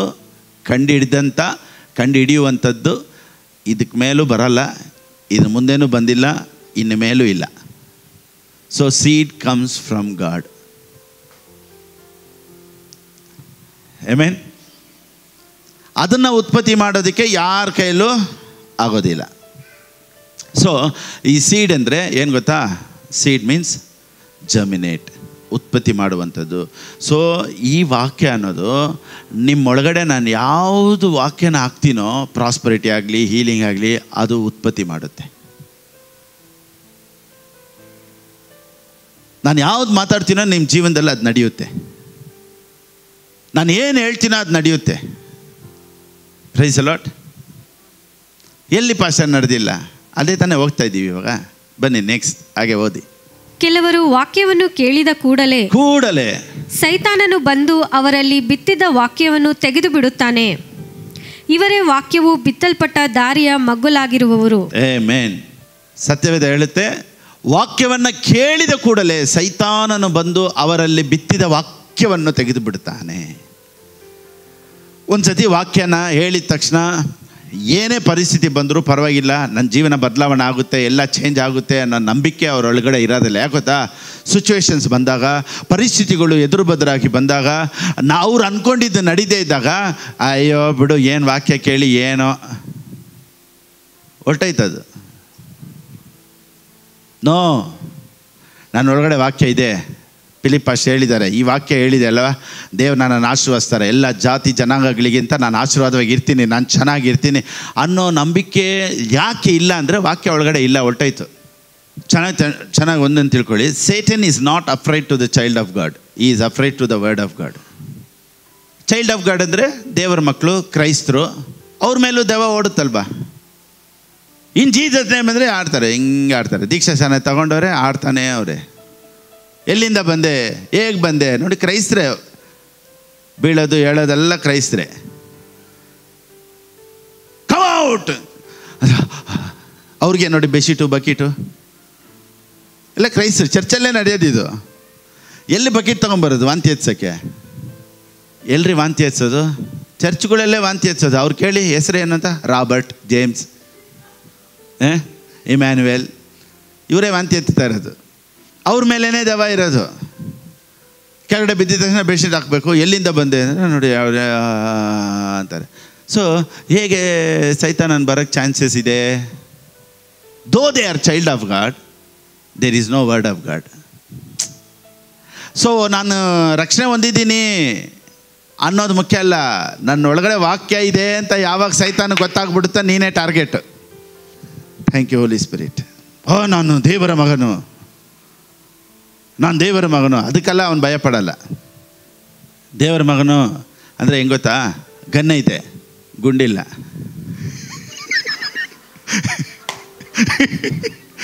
ಗನ್ ಐತೆ, ಬುಲೆಟ್ ಇಲ್ಲ. ಸುಮ್ಮನೆ ಕಟ್ಕೊಂಡು ಹ್ಯಾಂಡ್ಸ್ ಅಪ್ ಅಂದರೆ ಅವನು ಹೇಳ್ತಾನೆ, ಒಳಗಡೆ ಏನಿಲ್ಲ.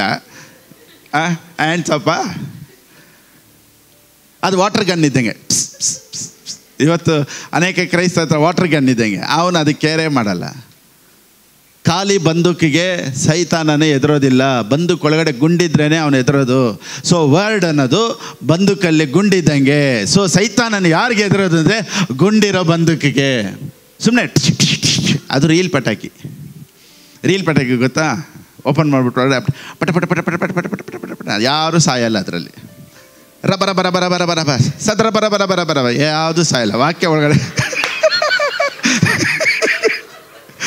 ಕೆಲವರು ರೀಲ್ ಪಟಾಕಿದ್ದಾರೆ, ಒಳಗಡೆ ಹಾಕ್ಬಿಡು ಪಟ ಪಟ ಪಟ ಪಟ ಪಟ ಪಟ ಪಟ ಪಟ ಪಟ ಪಟ ಪಟ ಪಟ ಪಟ ಪಟ ಅಂತಾರೆ. ಸೈತಾನ ಅನ್ಕೊಂಡು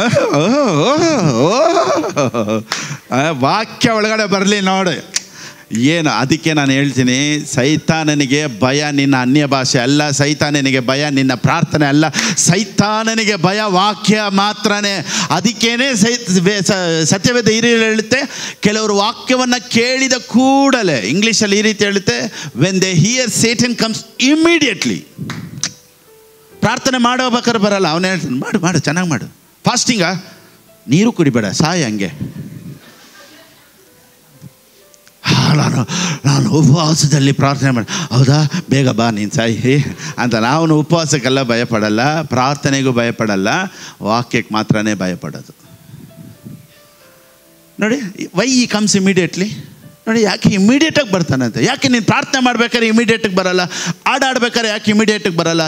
ವಾಕ್ಯ ಕೇಳಿದ ತಕ್ಷಣವೇ ಇಮಿಡಿಯೇಟಾಗಿ ಬರೋದು. ಯಾಕಂದರೆ there is power in the word of God. Amen. There are many wonderful, committed and good children of God, but there is no word inside them. There are many wonderful, committed people. ಒಳ್ಳೆ ಕ್ರೈಸ್ತರಿದ್ದಾರೆ, committed ಕ್ರೈಸ್ತರಿದ್ದಾರೆ, ನೀರು ಕುಡಿಯಲ್ಲ, ಕರೆಕ್ಟಾಗಿ fasting ಇರ್ತಾರೆ, word ಇಲ್ಲ. ಸೈತಾನನಿಗೆ ಭಯ ಇಲ್ಲ. ಅದಕ್ಕೆ ನಾನು ಹೇಳಿದೆ ನೋಡಿ, ಎಲ್ಲ ಮತದವರು ಎಲ್ಲ ಜಾತಿಯವರು ಪ್ರಾರ್ಥನೆ ಮಾಡ್ತಾರೆ, ಎಲ್ಲರೂ ಪ್ರಾರ್ಥನೆ ಮಾಡ್ತಾರೆ. ಯಾವ ಜಾತಿಯಲ್ಲಿ ಪ್ರಾರ್ಥನೆ ಇಲ್ಲ? ಎಲ್ಲ ಜಾತಿಗಳಲ್ಲೂ ಪ್ರಾರ್ಥನೆ ಇದೆ, ಆದರೆ ಕ್ರೈಸ್ತರ ಹತ್ರ ಮಾತ್ರನೇ ವಾಕ್ಯ ಇರೋದು. ಎಲ್ಲರೂ ಬೇರೆ ಪ್ರಾರ್ಥನೆ, ಕ್ರೈಸ್ತರು ಮಾತ್ರನೇ ವಾಕ್ಯನ ಪ್ರಾರ್ಥನೆಯಾಗಿ ಮಾಡೋದು. ನೀನು ಹೇಳಿದ್ಯಲ್ಲಪ್ಪ, ನಿನ್ನ ವಾಕ್ಯ ಹೇಳ್ತಾಯಿದ್ದಲ್ಲ, ಹೀಗೆ ಆಗುತ್ತೆ ಯೇಸುವಿನ ನಾಮದಲ್ಲಿ. ವಾಕ್ಯ ನಿಟ್ಟು ಪ್ರಾರ್ಥನೆ ಮಾಡು, ನೋಡಿ ಲೈಫೇ ಚೇಂಜ್ ಆಗುತ್ತೆ. Thank you Holy Spirit. ಈಗ ಏನಕ್ಕೆ ಅವನ ವಾಕ್ಯನ ಬಂದಿದ್ದ ತಕ್ಷಣ ಎತ್ತು ಬಿಡ್ತಾನೆ? ಹೇಳಿದ ತಕ್ಷಣವೇ ವಾಕ್ಯ ಎತ್ತೋದಕ್ಕೆ ಕಾರಣ ಏನು? ಈಗ ಒಂದು ಸೀಡ್, ಯಾವುದಾದ್ರೂ ಒಂದು ಸೀಡ್, ಯಾವುದಾದ್ರೂ ಸೀಡ್ ಥರ ಯಾವುದಾದ್ರೂ ರೌಂಡಿಗೆ ಯಾವುದಾದ್ರು ಇದೆಯಾ? ಶೇಖರ್ಸ್ ಇದೆಯಲ್ಲ ಎಲ್ಲಪ್ಪ? ಹಾಂ ತಗೊಂಬ. ಶೇಖರ್ಸ್ ಕರೆಕ್ಟಿಗೆ ಸೀಡ್ ಇದ್ದಂಗೆ ಐತೆ, ಮೊಟ್ಟೆ ಇದ್ದಂಗೆ. Okay, right. ಈಗ ಇದು ಪ್ರಾಸ್ಪರಿಟಿ ಸೀಡ್, ಇದು ಹೀಲಿಂಗ್ ಸೀಡ್. ಓಕೆನಾ? ಈಗ ಎಕ್ಸಾಂಪಲ್ಲು, ಇದು ಮ್ಯಾಂಗೋ ಸೀಡ್ ಅಂತ ಇಟ್ಕೊಳ್ಳೋಣ. ಇದು ಯಾವ ಸೀಡು ಇದೆ? ಇದರಲ್ಲಿ ಏನಿದೆ? ಮ್ಯಾಂಗೋ ಟ್ರೀ ಇದೆ. ಎಲ್ಲರೂ ಹೇಳಿ, ಈ ಸೀಡಲ್ಲಿ ಏನಿದೆ? ಮ್ಯಾಂಗೋ ಟ್ರೀ ಇದೆ. ಟ್ರೀ ಮಾತ್ರ ಇಲ್ಲ, ಮರ, ಮಾವಿನಕಾಯಿ ಮರ ಮಾತ್ರ ಇಲ್ಲ, ಇದು ಮಾವಿನಕಾಯಿ ತೋಪು. ಇದರಲ್ಲಿ ತೋಪು ಇದೆ. ಯಾಕೆ ಗೊತ್ತಾ? 1, 2, 3 ಹಾಗೆ ತೋಪು ಆಗಿಬಿಡುತ್ತೆ. ಓಕೆನಾ? ಆದರೆ ಆ ತೋಪೆಲ್ಲ ಆಗೋದಕ್ಕೆ ಇದರಲ್ಲೇ ಇರೋದು, ಒಂದರಲ್ಲೇ ಇರೋದು ಎಲ್ಲಾದ್ರೂ. ಓಕೆನಾ? ಈಗ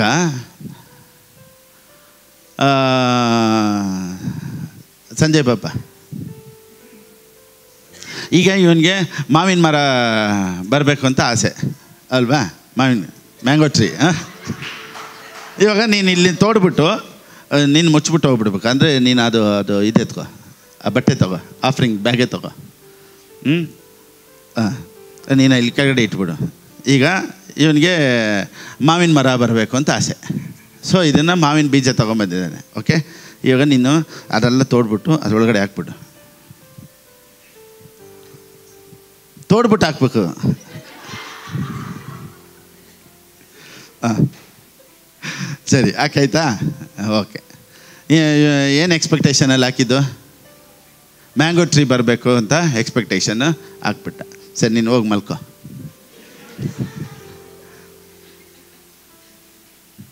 ಈಗ ಇದೇನಾಗುತ್ತೆ? ಮರ ಆಗುತ್ತೆ. ಸೊ ಈಗ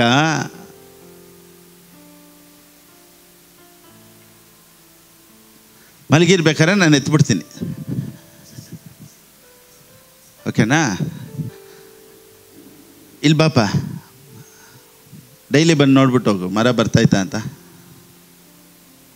ಇಲ್ಲ, ಹೋಗು. ತಿರ್ಗಾ ನೆಕ್ಸ್ಟ್ ಡೇ ತಿರ್ಗಾ ಬಾ, ಏನೋ ಬಂತ? ಯಾಕೆ? ನಾನು ಅವನು ಹೋಗಿದ ತಕ್ಷಣವೇ ಎತ್ತುಬಿಟ್ಟೆ. ಸೈತಾನನು ಇವತ್ತು ನಿನ್ನ ಹತ್ರ ಮರ ಬರದೇ ಇರೋದಕ್ಕೆ, ಅವನು ಬಿಡದೇ ಇರೋದಕ್ಕೆ ಕಾರಣ ಏನು ಗೊತ್ತಾ? ಬೀಜನ ಆವಾಗಲೇ ಎತ್ತುಬಿಟ್ಟ, ಅದಕ್ಕೇ ಇನ್ನೂ ಮರ ಬರ್ತಾ ಇಲ್ಲ. ಸೊ ಯಾವುದನ್ನು ನಾನು ಹಾಕ್ತೀನೋ ಅದನ್ನು ಹಂಗೆ ಮನಸ್ಸಲ್ಲಿ ಇಟ್ಕೊಂಡು ನನಗೆ ನಡೆಯುತ್ತೆ, ಆಗುತ್ತೆ ಅನ್ನೋದನ್ನು ನಾವು ನೀರಾಕಿ ಬೆಳೆಸ್ತಾ ಇರಬೇಕು. ಆಮೇನ್. ಒಂದು ವೇಳೆ ಅದನ್ನು ನಾವು ಎತ್ತುಬಿಟ್ರೆ ನೋಡಿ, ಆ ಬೀಜ ಹೋಗ್ಬಿಟ್ರೆ ಏನೂ ಇಲ್ಲ. ಸೊ ಸೈತಾನನು ಬಂದು ಕೆಲಸ ಮಾಡೋದೇನು ಗೊತ್ತಾ? ಕೆಲವರು ವಾಕ್ಯವನ್ನು ಕೇಳಿದ ಕೂಡಲೇ, ಓಕೆಮ್ಮ ಥ್ಯಾಂಕ್ ಯು. ಸೊ ಕೆಲವರು ವಾಕ್ಯವನ್ನು ಕೇಳಿದ ಕೂಡಲೇ ಸೈತಾನನು ಬಂದು ಅವರಲ್ಲಿ ಬಿತ್ತಿದ ವಾಕ್ಯವನ್ನು ತೆಗೆದು ಬಿಡುತ್ತಾನೆ. ಅವನ ಕೈಲಿ ಮರನ ಎತ್ಕೊಂಡು ಹೋಗೋಕ್ಕಾಗಲ್ಲ, ಆದರೆ ಬೀಜನ ಎತ್ಬಿಡ್ಬೋದು. ಅದಕ್ಕೇ ವಾಕ್ಯನ ಕೇಳೋಕ್ಕೆ ಅನೇಕರ ಕೈಯಲ್ಲಿ ಬರೋಕ್ಕಾಗ್ತಾ ಇಲ್ಲ, ವಾಕ್ಯಕ್ಕೆ ಟೈಮ್ ಕೊಡೋಕ್ಕೆ ಆಗ್ತಾಯಿಲ್ಲ. ಕೆಲವರು ವಾಕ್ಯ ಸ್ಟಾರ್ಟ್ ಮಾಡಿದ ತಕ್ಷಣ ವರ್ಷಿಪ್ ಮಾಡೋರ್ಗೂ ಚೆನ್ನಾಗಿರ್ತಾರೆ, ವಾಕ್ಯ ಹೇಳಿದ ತಕ್ಷಣ ಹಂಗೇ ನಿದ್ದೆ ಬಂದ್ಬಿಡಿ. ಯಾಕೆ ಗೊತ್ತಾ? ವಾಕ್ಯನ ಎತ್ತುಬಿಡ್ತಾನೆ. ಅನೇಕರು ಕಷ್ಟಪಟ್ಟು ಬಂದುಬಿಡ್ತಾರೆ, ಆದರೆ ಕುಂತ್ಕೊಂಡ್ರು ಕೇಳಲ್ಲ. ಇನ್ನೂ ಕೆಲವರಿಗೆ ಚರ್ಚಿಗೆ ಬರೋಕ್ಕೆ ಆಗದೆ ಇರುವಂಥ ಪರಿಸ್ಥಿತಿ ನೋಡಿ. ಚರ್ಚಿಗೆ ಬರಬೇಕು ಅಂದರೆ ಟ್ರಾಫಿಕ್ ಜಾಮ್ ಆಗಿಬಿಡ್ತೈತೆ, ಚರ್ಚಿಗೆ ಬರಬೇಕು ಅಂದ್ರೇ ಸುಮ್ಮನೆ ಇಲ್ದಿರ ಮನೇಲಿ ಗಲಾಟೆ ಆಗುತ್ತೆ. ಚರ್ಚಿಗೆ ಬರಬೇಕಂದ್ರೇ ಯಾರಿಗಾದ್ರೂ ಮೈ ಹುಷಾರಿಲ್ಲ ಮನೆಯಲ್ಲಿ, ಚರ್ಚಿಗೆ ಬರಬೇಕಂದ್ರೇ ಅವತ್ತು ಕಾಸಿಲ್ಲ, ಚರ್ಚಿಗೆ ಬರಬೇಕಂದ್ರೆ ಮನೇಲಿ ಕಿರಿಕಿರಿ. ಯಾಕೆ ಗೊತ್ತಾ? ನೀನು ಇಲ್ಲಿ ಬಂದು ಕೇಳಿ ಆ ವಾಕ್ಯನ ಒಳಗಡೆ ಇಟ್ಬಿಟ್ರೆ ನೀನೆಲ್ಲ ಹೊರಟೋಗ್ತೀಯ.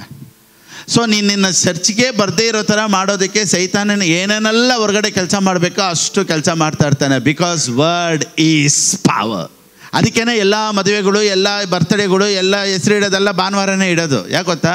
ಸೈತಾನನ ನೀನು ಚರ್ಚಿಗೆ ಬರಬೇಕು ಅನ್ನೋದು, ಹೇಗಾದರೂ ತಪ್ಪಿಸ್ಬೇಕು ಅನ್ನೋದೇ ಅವನ ಯೋಚನೆ. ಅನೇಕರಿಗೆ ಭಾನುವಾರ ಬರೋದಕ್ಕೆ, ಎರಡನೇ ಆರಾಧನೆ ಬರೋದಕ್ಕೂ ಟೈಮ್ ಇದೆ, ಆದರೆ ಬರೋಲ್ಲ. ಯಾಕೆ ಗೊತ್ತಾ? They don't know the secret. ವಾಕ್ಯ ಮಾತ್ರ ಒಬ್ಬ ಮನುಷ್ಯನ ಒಳಗಡೆ ಹೋಗ್ತಾ ಹೋಗ್ತಾ ಹೋಗ್ತಾ ಅವನು ಅದನ್ನೇ ಮೆಡಿಟೇಟ್ ಮಾಡ್ತಾ ಮಾಡ್ತಾ ಮಾಡ್ತಾ he will never be the same again. ಯಾಕೆ 2 ಆರಾಧನೆಯಲ್ಲಿ ವಾಕ್ಯ ಕೇಳಬಾರ್ದು? ಯಾಕೆ ಕೇಳಬಾರ್ದು? ಕೇಳೋಕ್ಕಾಗಲ್ಲ. ಯಾಕಂದ್ರೆ ಅದ್ರ ಹಿಂದೆ ಒಬ್ಬ ಕೆಲಸ ಮಾಡ್ತಾ ಇರ್ತಾನೆ. ನೀನು ಕೇಳಬಾರ್ದು, ನೀನು ಹೋಗಬಾರ್ದು, ಆವಾಗಲೇ ನಿದ್ದೆ ಬರೋದು, ಆಗಲೇ ಟಯರ್ಡ್ ಆಗೋದು, ಆಗಲೇ ಮನೇಲಿ ಜಗಳ ಆಗೋದು, ಏನೇನೋ ಆವಾಗಲೇ ಯಾರಾದರೂ ಒಬ್ರು ಬರೋದು. ಕೆಲವ್ರು ಹೇಳ್ತಾರೆ ನೋಡಿ, ಚರ್ಚಿಗೆ ಬರೋಣ ಅಂತಿದ್ದೆ, ಸ್ವಂತದವ್ರು ಬಂದ್ಬಿಟ್ರು. ಅವಾಗಲೇ ರಿಲೇಷನ್ ಎಲ್ಲ ಬಂದ್ಬಿಟ್ರು. ನಿನಗೆ ಯಾಕೆ ಬೇಕಂತ ರಿಲೇಷನು? ದೇವರೊಂದಿಗೆ ಇಲ್ಲದೆ ಇರೋ ರಿಲೇಷನ್ಶಿಪ್ಪು ನಿನಗೆ ಯಾಕಪ್ಪ ಇಂಥ ರಿಲೇಷನ್ನು? ನಾವು ಚರ್ಚಿಗೆ ಅಂತ ಡೆಡಿಕೇಟ್ ಮಾಡಿದ್ಮೇಲೆ ಸಂಡೇ ಯಾವುದೇ ರಿಲೇಷನ್ಶಿಪ್ಪು, ಯಾರೇ ರಿಲೇಟಿವ್ ಬಂದ್ರೂ ಚರ್ಚ್ ಅಂದರೆ ಚರ್ಚೆ. ನೋಡಿ, ನಮ್ಮ ಜೀವನನೇ ಅಷ್ಟೇ, ನಮ್ಮ ಲೈಫೇ ನಾವು ಇದಕ್ಕೆ ಡೆಡಿಕೇಟ್ ಮಾಡಿದ್ದೀವಿ. Why can't you? ಯಾಕೆ ನೀವು ಮಾಡೋಕ್ಕಾಗಲ್ಲ? Why blessings are not coming? So what is the problem? What is the problem? Who is the problem? You are the problem. Who is the problem? I am the problem. Satan is not a problem. ಸೈತಾನಿಗೆ ನೋಡಿ, ಅವನೇನು problem ಇಲ್ಲ. ಅವನಿಗೆ ಹಾಕಿದ ವಾಕ್ಯನ ಎತ್ತಬೇಕು, ನೀನು ಹಾಕಕ್ಕೆ ಬಿಡಲ್ವೇ? ಈ ವಾಕ್ಯ ಒಳಗಡೆ ಹೋಗಿ ಕೆಲಸ ಮಾಡಿಬಿಟ್ರೆ ನೋಡಿ, ನಿಮ್ಮ ಲೈಫ್ ಚೇಂಜ್ ಆಗಿಬಿಡುತ್ತೆ. ನೋಡಿ, ಕೆಲವರು ನೋಡಿ ಚೆನ್ನಾಗಿ ವಾಕ್ಯ ಕೇಳ್ತಾರೆ, ಚೆನ್ನಾಗಿ ಕೇಳ್ತಾರೆ, ಏನು ಅರ್ಥನೇ ಆಗಲ್ಲ ಅವ್ರಿಗೆ. ಲಾಸ್ಟಿಗೆ ಬಂದ್ಬಿಟ್ಟು, ಫಾಸ್ಟ್ರ್ ಸ್ವಲ್ಪ ಪ್ರೇಯರ್ ಮಾಡ್ತೀರಾ? ಇಷ್ಟೊತ್ತು ಏನು ಮಾಡ್ತಾಯಿದ್ದೆ ನಾನು? ಇಲ್ಲ, ನೀವು ಸ್ವಲ್ಪ ತಲೆ ಮೇಲೆ ಕೈ ಇಟ್ಟರೆ, ಇವ್ರಿಗೆ ತಲೆ ಮೇಲೆ ಕೈ ಇಟ್ಟು ರೂಢಿ. ಅವ್ರು ಹೇಳ್ತಾರೆ, ನಾನು ಎಲ್ಲ ಪಾಸ್ಟ್ರ ಹತ್ರನೂ ತಲೆ ಮೇಲೆ ಕೈ ಇಟ್ಸ್ಕೊಂಡಿದ್ದೀನಿ. ಓಹೋ, ಅವಾರ್ಡ್ ಕೊಡ್ಬೇಕು ಇವ್ರಿಗೆ. ಎಲ್ಲರ ಹತ್ರ ಮಾಡಿಸ್ಕೊಂಡಿದ್ದೀನಿ, ನಿಮ್ಮ ಹತ್ರನೂ ಮಾಡಿಸ್ಕೊಳ್ಳೋಣ ಅಂತ ಕೆಲವರು ಹೇಳ್ತಾರೆ. ನಾನೇನು ಹೇಳ್ತೀನಿ ಅಂದರೆ, ನನ್ನ ಪ್ರಸಂಗಗಳನ್ನು ನೀನು ನಂಬಿಲ್ಲ ಅಂದರೆ ನನ್ನ ಕೌನ್ಸ್ಲಿಂಗು, ನಾನು ಕೈ ಇಡೋದು ಯಾವುದೂ ನಿನ್ನ ಕೆಲಸ ಮಾಡಲ್ಲ. ಕೆಲವರು ಕೇಳ್ತಾರೆ, ಪಾಸ್ಟರ್ ನೀವು ಸ್ವಲ್ಪ ಪರ್ಸನಲಾಗಿ ಕೌನ್ಸ್ಲಿಂಗ್ ಏನಾದರೂ ಕೊಡ್ತೀರಾ ಅಂತ. I don't believe in counsellings. ಪರ್ಸ್ನಲಾಗಿ ಕೌನ್ಸ್ಲಿಂಗ್ ಕೊಡು ಅಂತ ಕೇಳ್ತಾರೆ ಕೆಲವರು. ನಾನು ಹೇಳ್ತೀನಿ, ಕೌನ್ಸ್ಲಿಂಗ್ ಎಲ್ಲ ನಾನು ಕೊಡಿ. ಯಾಕೆ ಗೊತ್ತಾ? ವಾಕ್ಯನೇ ನೀನು ಕೆಲಸ ಮಾಡಿ, ನಾನು ಕೌನ್ಸ್ಲಿಂಗ್ ಏನು ಕೆಲಸ ಮಾಡುತ್ತೆ? ನನಗೆ ಕೌನ್ಸ್ಲಿಂಗ್ ಕೊಡೋಕ್ಕೆ ಬರಲ್ಲ. ಕೌನ್ಸ್ಲಿಂಗ್ ಕೊಡೋದೂ ಇಲ್ಲ. ಪುಲ್ಪಿಟ್ ಮೇಲೆ ಮಾತಾಡ್ಬಿಟ್ರೆ ಕೆಳಕ್ಕೆ ಹೋಗಿ ಏನೂ ಮಾತಾಡಲ್ಲ. ಚೆನ್ನಾಗಿದ್ದೀರಾ? ಚೆನ್ನಾಗಿದೆ, ಬಾಯ್, ಅಷ್ಟೇ. ಯಾಕೆ ಗೊತ್ತಾ? ಏನೇನು ಬೇಕೋ ನಿನ್ನ ಜೀವನನೇ ಟರ್ನ್ಔಟ್ ಮಾಡೋಷ್ಟು ವಾಕ್ಯ ನಾನು ಇಲ್ಲಿ ನಿಂತ್ಕೊಂಡು ಮಾತಾಡ್ತೀನಿ. ಇಲ್ಲಿ ಮಾತಾಡೋದು ನಿನಗೆ ಅರ್ಥ ಆಗಿಲ್ಲ ಅಂದರೆ ನಾನು ಕೆಳಗಡೆ ಬಂದು ನಿಮ್ಮ ಮನೆಗೆ ಬಂದು ಮಾತಾಡೋದು ಏನು ಅರ್ಥ ಆಗುತ್ತೆ? ಸೊ ಕೆಲವ್ರಿಗೆ ಬಂದ್ಬಿಟ್ಟು ವಾಕ್ಯದ ಮೇಲೆಲ್ಲ ನಂಬಿಕೆ ಇಲ್ಲ. ಕೌನ್ಸ್ಲಿಂಗ್ ಕೊಟ್ಟರೆ ಚೆನ್ನಾಗ್ಬಿಟ್ರಿ ಸರ್, ನಾನು ನಮ್ಮ ಯಜಮಾನ್ರಿಗೆ ಕರ್ಕೊಂಬರ್ತೀನಿ, ಕೌನ್ಸ್ಲಿಂಗ್ ಕೊಡ್ತೀರಾ? ಕೌನ್ಸಿಲರ್ ಹತ್ರ ಹೋಗಪ್ಪ ನಾನು.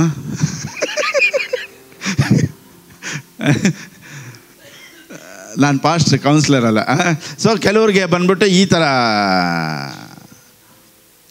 ಕೆಲವರ ನಂಬಿಕೆ. ಸೊ ನಾವು ಅದನ್ನೇ ಒಂದೊಂದು ಚೆನ್ನಾಗಿ ತಿಳ್ಕೊಬೇಕು. ವಾಕ್ಯನ ಕೇಳೋದಕ್ಕೆ ನಾವು ಯಾವಾಗ ಟೈಮ್ ಮಾಡ್ತೀವೋ, ಯಾವಾಗ ನಾವು ಮುಖ್ಯತ್ವ ಕೊಡ್ತೀವೋ, ಯಾವಾಗ ನಾವು ಚರ್ಚ್ ಅನ್ನೋದಕ್ಕೆ ಫಸ್ಟಲ್ಲಿ ಬರ್ತೀವೋ, ನಾವು ಯಾವತ್ತೂ ಜೀವನದಲ್ಲಿ ಲಾಸ್ಟ್ ಆಗಿರೋದಿಲ್ಲ. ಯಾವಾಗಲೂ ಒಂದನ್ನು ಹೊಂದ್ಕೊಬೇಕು. ನಾನು ಅದೇ ಸ್ಟಾರ್ಟಿಂಗ್ ಹೇಳಿದೆ ನೋಡಿ, ವರ್ಲ್ಡ್ ವಿಲ್ ನಾಟ್, ಲೈಫ್ ಅನ್ನೋದು ಬಂದ್ಬಿಟ್ಟು, life will not give what we desire. ನಾವು ಇಷ್ಟಪಡೋದೆಲ್ಲ ಜೀವನ ನಮ್ಗೆ ಕೊಡೋದಿಲ್ಲ, ನಾವು ಬಲವಂತವಾಗಿ ತೊಗೊಬೇಕು. ನನ್ನ ಜೀವನ ಹಿಂಗೆ ಇರಬೇಕು ಅಂತ ನಾವೇ ಶೇಪ್ ಮಾಡಬೇಕು. ನಾನು ಹಿಂಗೆ ಬಾಳಬೇಕು ಅನ್ನೋದನ್ನು ನಾವೇ ಶೇಪ್ ಮಾಡಬೇಕು. ಐ ಮೀನ್ ನನ್ನ ಲೈಫ್ ಹಿಂಗೆ ಇರಬೇಕು ಅಂದ್ಬಿಟ್ಟು ನಾವೇ ತೀರ್ಮಾನ ಮಾಡಬೇಕು. ಇವತ್ತು ನಿನ್ನ ತೀರ್ಮಾನದಲ್ಲೇ ನಿನ್ನ ಜೀವನ ಇರೋದು. ನಾನು ವಾಕ್ಯನ ಕೇಳಬೇಕು, ದೇವರಿಗೆ ನಾನು ಕಮಿಟ್ ಮಾಡಬೇಕು. ದೇವರೇ ನಿನ್ನ ಚಿತ್ತದ ಪ್ರಕಾರ ನಾನು ನಡ್ಸಪ್ಪ. ನೋಡಿ, ಇವತ್ತು ದೇವರು ಇಷ್ಟಪಟ್ಟಿದ್ದ ಥರ ನಮ್ಮ ಲೈಫ್ ಇಲ್ಲ. ಆ್ಯಕ್ಚುಲಿ ದೇವ್ರ ಚಿತ್ತ ಏನಂತ ಗೊತ್ತಾ? ದೇವ್ರು ನನ್ನ ಮೇಲೆ, ನಿಮ್ಮ ಮೇಲೆ ಇಟ್ಟಿರುವಂಥ ಚಿತ್ತ ಏನು ಗೊತ್ತಾ? ಗೊತ್ತಾಗುತ್ತಾ? ಹೋಗಲಿ, ತಿಳ್ಕೊಬೋದಾ ದೇವ್ರ ಚಿತ್ತ ಏನು, ನನ್ನ ಮೇಲೆ, ನಿಮ್ಮ ಮೇಲೆ ದೇವ್ರ ಚಿತ್ತ ಏನು ಅಂತ? ಹೆಂಗೆ ತಿಳ್ಕೊಬೋದು ನೋಡಿ?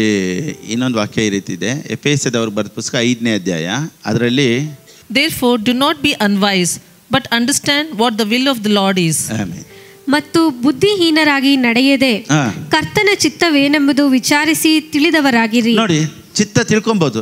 ದೇವ್ರು ನಿನ್ನ ಮೇಲೆ ಏನು ಚಿತ್ತ ಇಟ್ಟಿದ್ದಾರೆ, ನನ್ನ ಮೇಲೆ ಏನು ಚಿತ್ತ ಇಟ್ಟಿದ್ದಾರೆ ತಿಳ್ಕೊಬೋದು. ಯಾಕೆ ನಮಗೆ ದೇವ್ರ ಚಿತ್ತ ಏನೋ ಗೊತ್ತಿಲ್ಲ ಪಾಸ್ಟರ್? ಗೊತ್ತಿಲ್ಲ ಅಂದರೆ ನಿನಗೆ ಬುದ್ಧಿ ಇಲ್ಲ ಅಂತ ಅರ್ಥ. ಯಾಕೆ ಗೊತ್ತಾ? ನೋಡಿ, ಇಂಗ್ಲೀಷ್ ಬೈಬಲಲ್ಲಿ ಈ ರೀತಿ ಹೇಳುತ್ತೆ, therefore do not be foolish. Translation change ಮಾಡಮ್ಮ. Don't be fools then but try to find out what the Lord wants you to do, will of God. So you can understand what the will of God. So ದೇವ್ರು ನಿನ್ನ ಮೇಲೆ ಇಟ್ಟಿರೋ ಚಿತ್ತನ ನೀನು ಅರ್ಥ ಮಾಡ್ಕೊಬೇಕು ಅಂದರೆ ನಿನ್ನ ಬಗ್ಗೆ ಮ್ಯಾನ್ಯುವಲಲ್ಲಿ ಬರೆದಿದೆ. ಯಾವುದ್ರಲ್ಲಿ ಬರೆದಿದೆ? ಮ್ಯಾನ್ಯುವಲ್ ಅಂದರೆ ಏನು ಗೊತ್ತಾ? ಮ್ಯಾನ್ಯುವಲ್ಗೆ ಕನ್ನಡದಲ್ಲಿ ಏನಮ್ಮ? ಕೈಪಿಡಿ. ಓಕೆ, ಕೈಪಿಡಿ ಗೊತ್ತಾ ಸರ್? ಓಕೆ, ಮ್ಯಾನ್ಯುವಲ್ ಅಂದರೆ ಕೈಪಿಡಿ. ಅಂದರೆ ಇವಾಗ ನೀವು ಒಂದು ಫೋನ್ ತೊಗೊಳ್ಳಿ, ಒಂದು ಗಾಡಿ ತೊಗೊಳ್ಳಿ, ಯಾವುದ್ರಲ್ಲೂ ಜೊತೆಲಿ ಅದನ್ನ ಹೆಂಗೆ ಆಪ್ರೇಟ್ ಮಾಡಬೇಕು ಅಂದ್ಬಿಟ್ಟು ಅದರಲ್ಲೇ ಇರುತ್ತೆ. ಸೊ ಅದರಲ್ಲಿ ಇದು ಸರಿಯಾಗಿ ವರ್ಕ್ ಮಾಡಿಲ್ಲ ಅಂದರೆ ಮ್ಯಾನ್ಯುವಲಲ್ಲಿ ಹೋಗಿ ನೋಡಿದ್ರೆ ಅದ್ರಲ್ಲಿ ಗೊತ್ತಾಗ್ಬಿಡುತ್ತೆ ಏನು ಪ್ರಾಬ್ಲಮ್ ಅಂತ. ನಿಮ್ಮ ಲೈಫಲ್ಲಿ ಸರಿಯಾಗಿ ವರ್ಕ್ ಆಗ್ತಾ ಇಲ್ಲ ಅಂದರೆ ಬೈಬಲ್ ತೊಗೊಂಡು ಓದಬೇಕು. ಯಾಕೆ ಗೊತ್ತಾ? ಅದೇ ನಿನ್ನ ಲೈಫ್ ಮ್ಯಾನ್ಯುವಲ್ಲು. ಆಮೇನ್. ಯಾವುದು ಮ್ಯಾನ್ಯುವಲ್ಲು? ಮ್ಯಾನ್ಯುವಲ್ ಎಲ್ಲ ಗೊತ್ತಿಲ್ಲ ಪಾಸ್ಟರ್, ನನಗೆ ಗೊತ್ತಿರೋದಲ್ಲ ಇಮ್ಮಾನುವೇಲ್. ಇಮ್ಯಾನ್ಯುವಲ್ ಬೇರೆ, ಮ್ಯಾನ್ಯುವಲ್ ಬೇರೆ. ಎಲ್ಲರಿಗೂ ಇಮ್ಯಾನ್ಯುವಲ್ ಗೊತ್ತು, ಆದರೆ ಮ್ಯಾನ್ಯುವಲ್ ಏನು ಗೊತ್ತಾ? ಎಲ್ಲಿ ವರ್ಕ್ ಆಗ್ತಾ ಇಲ್ಲ, ಯಾಕೆ ಕಾಸು ಬರ್ತಾ ಇಲ್ಲ, ಏನಕ್ಕೆ ಜೀವನ ಹಿಂಗೈತೆ, ಯಾಕೆ ಎಲ್ಲ ಉಲ್ಟಾ ಪಲ್ಟಾ ಆಗ್ತೈತೆ, ಯಾಕೆ ಎಲ್ಲ ತಡೆ ಆಗ್ತಾಯಿದೆ, ತಗೋ ಬೈಬಲು. ಯಾಕೆ ಗೊತ್ತಾ? ನಿನ್ನ ಚರಿತ್ರೆ, ನಿನ್ನ ಲೈಫು ಹೇಗಿರಬೇಕು, ಹೆಂಗಿರಬೇಕು ಅನ್ನೋದನ್ನೆಲ್ಲ ಡಿಸೈನ್ ಮಾಡಿ ದೇವರು ಅದರೊಳಗಡೆ ಇಟ್ಟಿದ್ದಾರೆ. So don't be foolish but understand what the Lord's will is. So you can understand the will of God. ಎಲ್ಲರೂ ಹೇಳಿ, ದೇವ್ರ ಚಿತ್ತನ ತಿಳ್ಕೊಬೋದು. ಹೇಗೆ ದೇವ್ರು ನನ್ನ ಮೇಲೆ ಇಟ್ಟಿರೋ ಚಿತ್ತ ಹೇಗೆ ತಿಳ್ಕೊಬೋದು? ವಾಕ್ಯನ ಓದ್ತಾನೇ ಇರಿ, ನೀನಿದೆ ಅಂತ ನಿನಗೆ ಗೊತ್ತಾಗ್ಬಿಡುತ್ತೆ.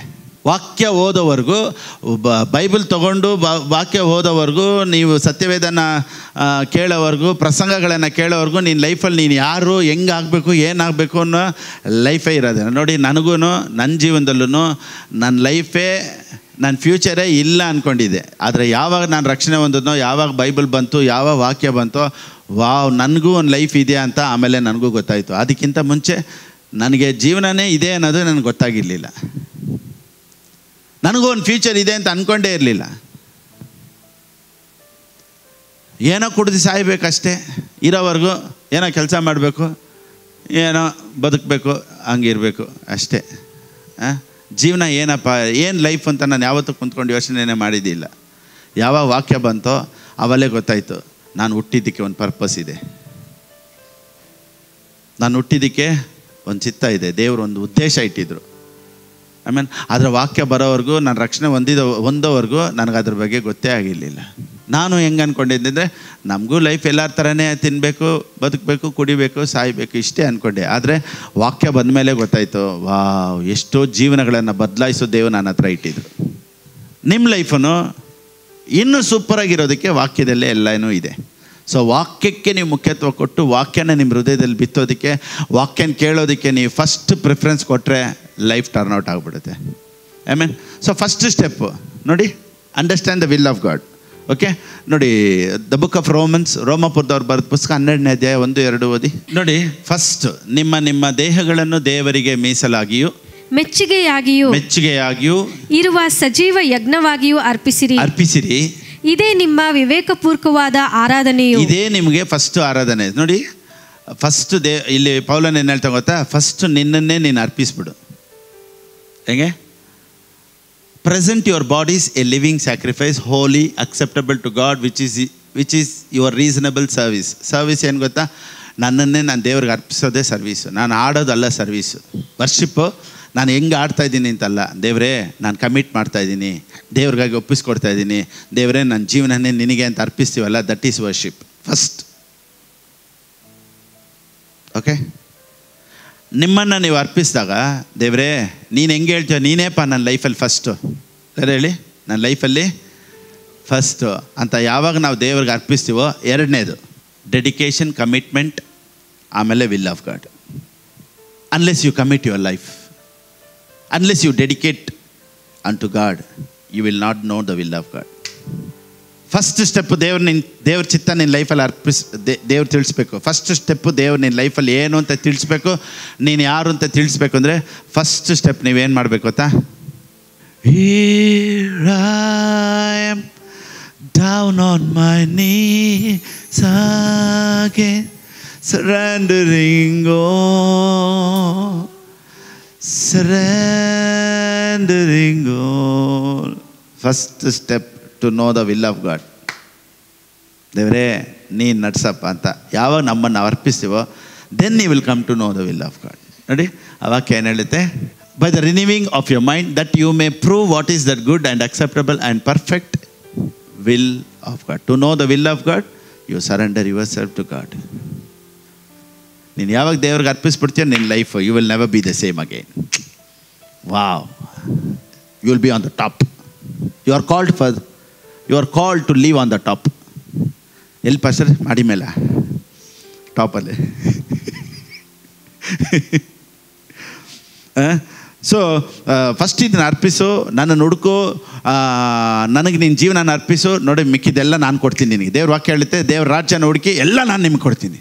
ದೇವ್ರನ್ನ ಹೇಗೆ ಹುಡುಕಬೇಕು, ಹೇಗೆ ಪ್ರಾರ್ಥನೆ ಮಾಡಬೇಕು, ಹೇಗೆ ಇನ್ನೂ ವಾಕ್ಯ ಹೆಚ್ಚಾಗಿ ಕೇಳಬೇಕು, ಇನ್ನೂ ಎಷ್ಟು ವಾಕ್ಯ ಕೇಳಬೇಕು, ನೀವು ರೆಡಿಯಾಗಿ ಹೇಗೆ ಆಶೀರ್ವದಿಸಬೇಕು ಅಂತ ದೇವ್ರು ರೆಡಿ ಮಾಡ್ತಾರೆ. ಆಮೇಲೆ ರೆಡಿ ಮಾಡ್ತಾರಲ್ಲ, ರೆಡಿ ಮಾಡಿ ಇಟ್ಟಿರೋದು ನಿಮ್ಮ ಹತ್ರ ಬರುತ್ತೆ. ನಿಮ್ಮನ್ನು ನೋಡಿ, ಓಹೋ ನೀವು ರೆಡಿ ಆಗಿದ್ದೀರಾ, ಸರಿ ನಾನು ನಿಮ್ಗೆ ಸ್ವಲ್ಪ ರೆಡಿ ಮಾಡ್ತೀನಿ. ಹಂಗಲ್ಲ, ದೇವ್ರು ಫಸ್ಟೇ ನಿಮಗಾಗಿ ಎಲ್ಲ ರೆಡಿ ಮಾಡಿ ಇಟ್ಟಿದ್ದಾರೆ. When you surrender, when you come to know who you are, ದೇವ್ರು ಯಾರು, ದೇವ್ರ ಚಿತ್ತ ಏನು ಅಂತ ನೀವು ತಿಳ್ಕೊಳ್ತಾ ನಾಲೆಡ್ಜ್ ಆಫ್ ಗಾಡ್, ದೇವರ ಬಗ್ಗೆ ತಿಳುವಳಿಕೆ ಎಲ್ಲ ಪರಿಸ್ಥಿತಿಗಳನ್ನು ಬದಲಾಯಿಸ್ಬಿಡುತ್ತೆ. ಆಮೇನ್. ಸೊ ಇನ್ನೂ ದೇವರ ವಾಕ್ಯದಲ್ಲಿ ನೀವು ಬೇರೂರಿ ನಿಲ್ಲುವಂತೆ ದೇವರು ಸಹಾಯ ಮಾಡಲಿ. ಯಾವ ವಾಕ್ಯನೂ ಸೈತಾನನು ತಗೊಂಡು ಹೋಗಬಾರ್ದು. ನಾನು ಬಿತ್ತಿರೋ ವಾಕ್ಯ ಎಲ್ಲವೂ ನಿಮ್ಮ ಹೃದಯದಲ್ಲಿ ಇರಲಿ. ನಾನು ಹೇಳ್ತೀನಿ, ನೀವು ಅನೇಕರಿಗೆ ಸಾಲ ಕೊಡೋ ಥರ ದೇವರು ಆಶೀರ್ವದಿಸ್ತಾರೆ.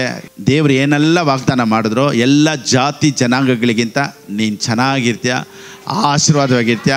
ಎಲ್ಲ ರಿಪೋರ್ಟ್ ಚೇಂಜ್ ಆಗುತ್ತೆ. ಯೇಸುವಿನ ನಾಮದಲ್ಲಿ ನಿನಗೆ ಬರುವಂಥ ಆಶೀರ್ವಾದ ಯಾವುದು ತಡೆ ಆಗೋದಿಲ್ಲ. You will live long, you will live strong, you will live healthy and you will live wealthy. God bless you. ದೇವರ ರಾಜ್ಯಕ್ಕಾಗಿ ಬಿತ್ತೋರು ಹೇಗೆ ಬಿತ್ತಬೇಕು ಅನ್ನೋದು ಸ್ಕ್ರೀನಲ್ಲಿದೆ. ಆ ರೀತಿ ನೀವು ಕೊಡ್ಬೋದು. ದೇವರು ನಿಮ್ಮನ್ನು ಆಶೀರ್ವದಿಸಲಿ.